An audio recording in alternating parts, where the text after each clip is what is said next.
संसद में प्रधानमंत्री और विदेश मंत्री की मुलाकात हुई है। कनाडा विवाद पर पीएम को सारी जानकारी दी गई है। ये इस वक्त की अहम खबर सामने आ रही है। संसद भवन में प्रधानमंत्री से मिले हैं विदेश मंत्री एस जयशंकर।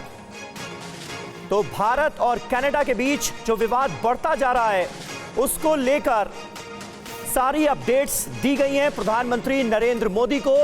विदेश मंत्री एस जयशंकर ने सारी घटनाओं से अवगत कराया है प्रधानमंत्री मोदी को।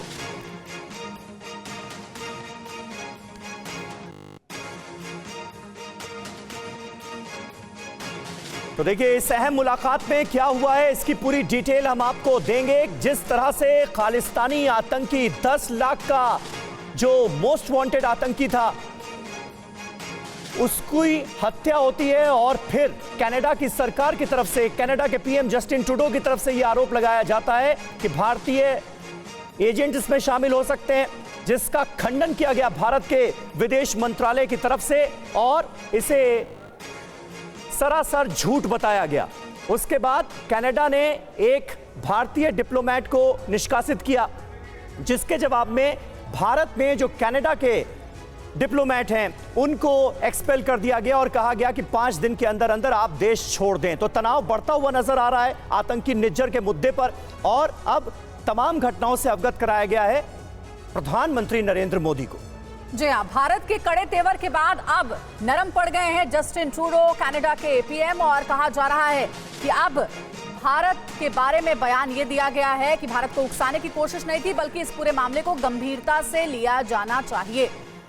कनाडा विवाद पर पीएम को जानकारी भी दी गई। विदेश मंत्री एस जयशंकर ने उनसे बात की थी और इस पूरे मामले पर कनाडा की ओर से भी बयान आया जिसमें कहा गया है जस्टिन ट्रूडो की ओर से कि हम चाहते हैं कि भारत मामले को गंभीरता से ले। देखिए ये पूरा विवाद बढ़ता जा रहा है। कनाडा की मीडिया में भारत से रिश्तों और निज्जर की हत्या के आरोपों की खबरें लगातार चल रही थी, जिसको लेकर के भारत ने खंडन किया है।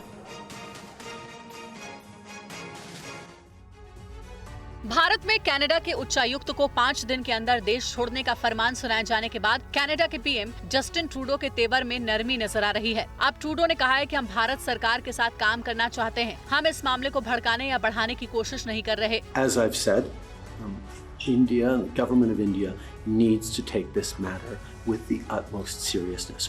We are doing that. We are not looking to provoke or escalate.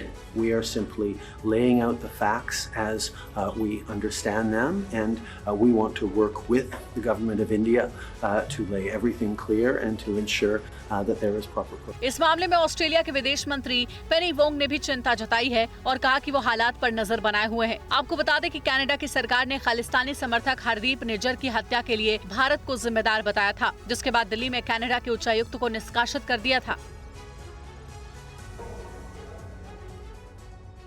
और देखिए इस पूरे मसले पर ज्यादा जानकारी के साथ अपडेट के साथ हमारे सहयोगी मनीष हमारे साथ जुड़ गए हैं, उनसे बात करते हैं। मनीष, संसद में प्रधानमंत्री विदेश मंत्री की मुलाकात भी हुई है, कनाडा विवाद को लेकर के बातचीत भी हुई है। हालांकि 3 महीने पहले ये जो हत्याकांड का पूरा मामला है कनाडा का, उसको लेकर भारत ने अपना रुख साफ किया है, खंडन किया है।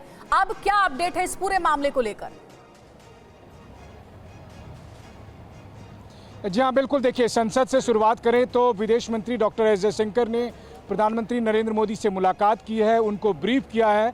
माना जा रहा है कि बीते 48 घंटे में जो कुछ डेवलपमेंट हुआ है कि भारत और कनाडा के रिश्ते को लेकर और आगे की स्ट्रेटेजी क्या है उसको लेकर उन्होंने ब्रीफ किया है। देखिए दिलचस्प बात होगा कि कनाडा के प्रधानमंत्री जस्टिन ट्रूडो आज अपने पिता की गलती को दोहरा रहे हैं। 1982 में भारत ने इसी तरह, जैसे निज्जर है उसी तरह से उस समय बब्बर खालसा इंटरनेशनल के चीफ होते थे तलविंदर परमार, उनको कहा था कि सौंपने की बात कही थी और तब यही जस्टिन ट्रूडो के पिताजी कनाडा के प्रधानमंत्री थे और उन्होंने देने से मना कर दिया था। परिणाम क्या हुआ? परिणाम हुआ कि एयर इंडिया कनिष्ठ विमान का किडनैपिंग हुआ, वो क्रैश हुआ और 329 लोग मारे गए थे। 9/11 से पहले वो विमान की सबसे बड़ी दुर्घटना थी।